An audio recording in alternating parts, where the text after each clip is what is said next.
उपस्थित सबै आदरणीय मेरा आमा बुवा दाजुभाइ तथा दिदीबहिनीहरू र सहपाठी मित्रहरूलाई म हृदयदेखि आभार व्यक्त गर्न चाहन्छु।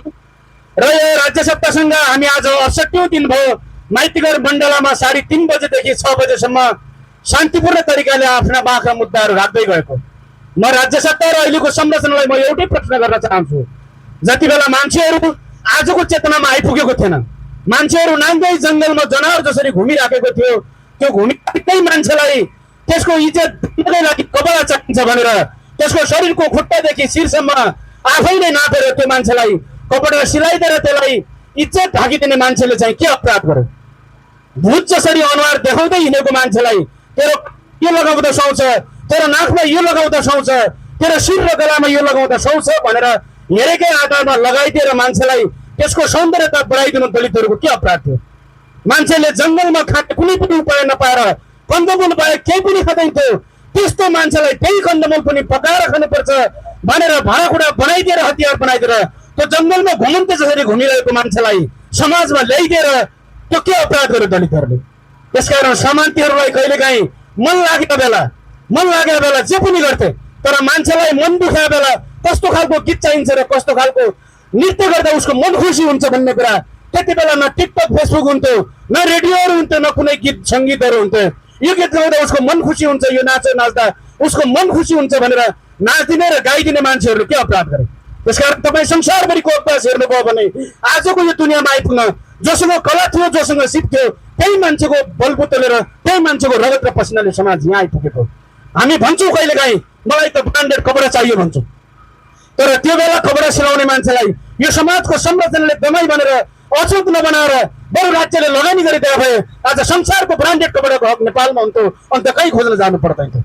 हामी कहिलेकाहीँ युरोप भारत लगायतका विकसित देशहरूमा मान्छेले श्रृङ्गारका लागि लाखौँ करोडौँ रुपियाँ खर्च गर्छन्, तर त्यो बेला सुनको गरगहनाको काम गर्ने मान्छेहरूलाई यो राज्यले अछुत नबनाएर बरु यिनी हाम्रो समाजमा चाहिने मान्छे हुन् भनेर राज्यले लगानी गरिदिएको भए आज संसारको करोड अरबका श्रृङ्गारको हक पाइ हुन्थ्यो भने त्यो नेपालमा हुन्थ्यो, त्यो युरोपमा भारतमा जानै पर्दैन थियो। त्यसकारण हामी कहिलेकाहीँ भन्छौँ चीनको विकास यहाँ भइसक्यो, अमेरिकाको विकास यहाँ भइसक्यो, रुसको विकास यहाँ भइसक्यो भन्छौँ। त्यो बेला आजभन्दा 1000 वर्ष अगाडि बन्दुक बनाउने राज्यले कामी भनेर अछुत नबनाएर यो राज्यले लगानी गरिदिए भए आज संसारको अत्याधुनिक हतियारको फ्याक्ट्री कहीँ हुन्थ्यो भने नेपालमा हुन्थ्यो। हामी हलिउडको कुरा गर्छौँ, हामी हिन्दी फिल्मको कुरा गर्छौँ। त्यो बेला गाउने नाच्ने मान्छेहरूलाई राज्यले अछुत नबनाएर लगानी गरिदिए भए आज नेपालका मान्छेहरूको हलिउडमा उपस्थिति हुन्थ्यो, नेपाल संसारको फिल्म हब हुन्थ्यो, नेपाल संसारको कलाको केन्द्र बन्थ्यो। त्यसकारण कहिलेकाहीँ मलाई गजबको अजिब लाग्छ, कहिलेकाहीँ केही सामान्य एकदम चाहिँ कुर मानसिकता बोकेका मान्छेहरूले भन्छन् यो दलितहरूको समस्या हाम्रो होइन, यो सिङ्गै नेपालको समस्या हो, सिङ्गै मानव जातिको समस्या हो। यही कारणले हाम्रो देश हाम्रो नेपालको ठुलो ढङ्गको विकास हुन सकेन भन्ने कुरा हामीले त बुझ्दै बुझ्यौँ। अमेरिकामा यो 1841 तिर छापाखानाको आविष्कार भयो। छापाखानाको आविष्कार भइसकेपछि मात्रै किताबहरू छापिए, त्यो किताबहरू छापिएपछि मात्रै सबैले पढ्न पायो, तर त्यो किताब पढ्दै गर्दा कसैले अक्षर कसैले देखेन।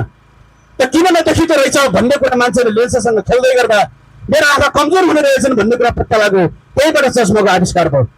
1 वा 2 भन्दा बढी लेन्सहरू राखेर हेर्दै गर्दा टेलिस्कोप र माइक्रोस्कोपको जन्म भयो। त्यसकारण संसारको टेक्नोलोजी आइपुग्यो। त्यो छापाखानाको आविष्कारमा काम गर्ने मान्छे, त्यो छापाखानाको आविष्कार गर्ने मान्छे फलामको काम गर्थ्यो। युरोपको समाजले त्यसलाई अछुत बनाएर कामी बनाइदिएको भए संसारको विज्ञान र प्रविधिको गति कहाँ हुन्थ्यो होला, तर नेपाली समाजले त्यही गर्ने मान्छेलाई अछुत बनायो। म भन्न चाहन्छु नेपालमा सत्ता र सरकारहरू धेरै बदलिए, सत्ताहरू बदलिए, सरकारहरू बदलिए, राजनीतिक पार्टीहरू बदलिए, नेपालमा 2007 सालले त संविधानहरू पनि धेरै बदलिए, तर जिन्दगीभरि अछुतको अन्यायको घुट्मुँदै बाँचेका दलितहरूको जीवन वास्तवमै बदलाव आएन। त्यसकारण यो कहाँ हो समस्या? हामी भन्न चाहन्छौँ 2007 सालको राजनीतिक आन्दोलनहरू पनि दलितहरू लामो लडाइँ आफ्नो कन्ट्रिब्युट गरेका छन्। तपाईँ 2046 सालमा आउनुभयो भने त्यो आन्दोलनमा पनि नेपालका दलितहरूले धेरै साधक प्राप्त गरेका छन्, घाइते छन्। 52 देखि 62 सम्म आइपुग्दा नेपालको मायावतीले सुरु गरेको जनयुद्धको सबैभन्दा पहिलो शहीद बेलबहादुर हुन्थ्यो, जो दलित समुदायको हुनुहुन्थ्यो। त्यो आन्दोलन पनि हामीले धेरै कन्ट्रिब्युट गरेका छौँ। अहिले आइसकेपछि जेन्जी आन्दोलनसम्म आइपुग्दा म आफै पनि त्यो आन्दोलनको घाइते हो। दलित जेन्जीहरूमा चाहिँ 50 भन्दा बढी घाइते भए, 3 जना भन्दा बढी मान्छेहरू मरे। तर दलितहरू नेपालको राजनीति र सामाजिक आन्दोलनमा कन्ट्रिब्युट गर्ने जब सत्ता स्रोत र शक्तिको बाठर हुन्छ त्यहाँ चाहिँ उनीहरू अछुतै जस्तो पनि राख्नु पर्ने। अहिलेको जेन्जी आन्दोलनसम्म आइपुग्दा पनि गरिब र कमजोरहरूले सुदूरपश्चिमबाट लुम्बिनीबाट वा कर्णाली मधेस लगायतका काठमाडौँ अलिक टाढाबाट काठमाडौँमा डेरामा भाडा लिएर बस्ने विद्यार्थीहरूले गरेको आन्दोलन। तर त्यो आन्दोलन पछि कहाँ रूपान्तरण हुँदै गयो? त्यो आन्दोलन बिस्तारै गरिबबाट सुन मान्छेहरूसँग रूपान्तरण हुँदै गयो। त्यसकारण गरिबहरूका कमजोरका मुद्दा सम्बोधन हुन सकेन। हामीले भनिराखेका छौँ, प्रधानमन्त्री अहिले पनि, देशको प्रधानमन्त्री अहिले पनि हामीले भनेको मधेस भौगोलिक हिसाबले निकै पिछडिएको प्रदेशको प्रतिनिधित्व गर्नु भएको छ र युवाले उमेरले पनि 35-36 वर्षको एउटा युवा हुनुहुन्छ।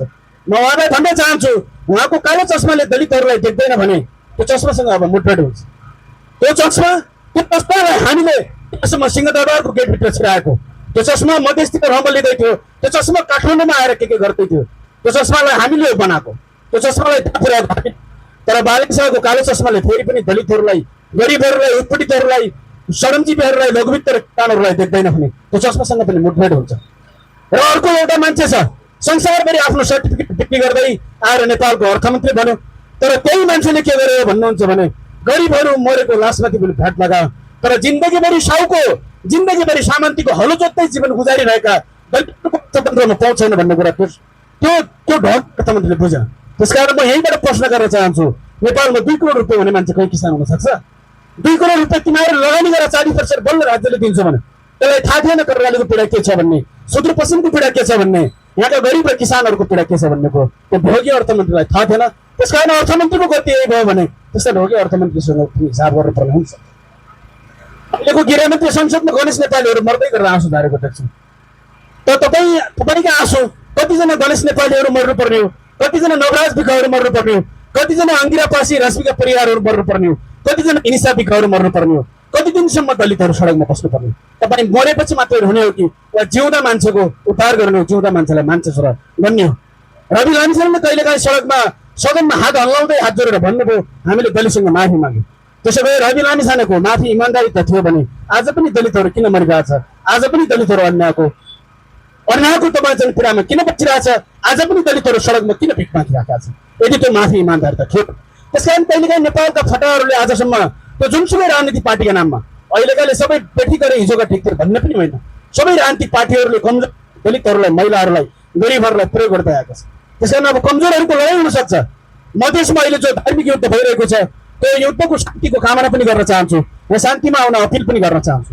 तर एउटा कुरा त्यहाँबाट राम्रो मेसेज आइरहेको छ। मधेसलाई जहिले पनि हामी यतिरहेको हुन्थ्यौँ, मधेस जहिले पनि कमजोर हो भन्थ्यौँ। तर मधेसले 1 मिटरमा आर्मीले गन तोडिरहेछ, 1 मिटरमा आर्मीले गन तोडिरहेछ। नेपालका आर्मी र सेनाहरूसँग सशस्त्रसँग लड्न तयार छ। मधेसमा त्यो कन्फिडेन्स आइसक्यो, यो राज्य सत्ताका संरचनाहरूसँग लड्नुपर्छ भन्ने कन्फिडेन्स आइसक्यो। यतिको लेभलको कन्फिडेन्स नेपालका दलितहरूमा आएको दिन यो जात व्यवस्थाको अन्त्य हुन्छ कि त्यो सत्ता टिक्दैन। त्यसकारण मैले यहाँको बिचमा धेरै कुरा भनेर म छोटोमा भन्न चाहन्छु। आज 68 दिन भयो राज्य बेखबर बनिराखेको छ, राज्य अन्धो बनिराखेको छ। यसरी नै राज्य बेखबर र अन्धो बन्ने हो भने अब आउँदै गरेको भदौ 23 र 24 गते जेनजे आन्दोलनको ठिक 1 वर्ष पुग्छ, उहाँहरूसँग हाम्रो मुठभेड सुरु हुन्छ। यो अहिले म घोषणा गर्न चाहन्छु। त्यसकारण यो आन्दोलनमा तपाईँहरू विभिन्न ठाउँबाट, चितवनबाट पनि दिएर आउनुभयो, पानीका बीचबाट धेरै टाढाबाट पनि मान्छेहरू आउनुहुने थियो। तर यो अहिलेको धार्मिक युद्धले गर्दा आउन दिएन। त्यसकारण हामी नआए तापनि हाम्रो राम्रो उपस्थिति भयो। यो आन्दोलनलाई तपाईँहरू हाम्रो तर्फबाट साथ दिएर सहयोग गर्ने तपाईँ सबै मानवतावाद गर्ने दाजुभाइ तथा दिदीबहिनीहरूलाई म हृदयदेखि धन्यवाद भन्न चाहन्छु। अब हाम्रो मस्तिष्कमा लागेको खेल खुल्नै पर्ने हुन्छ।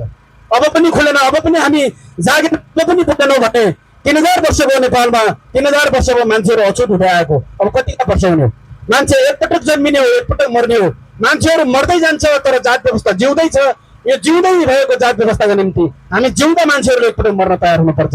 यो सामन्तीहरूले, ठालेहरूले, भलादिमीहरूले दलितहरूलाई मान्छे गन्दैन भने यिनका मान्छेहरूसँग लड्न तयार हुनुपर्छ।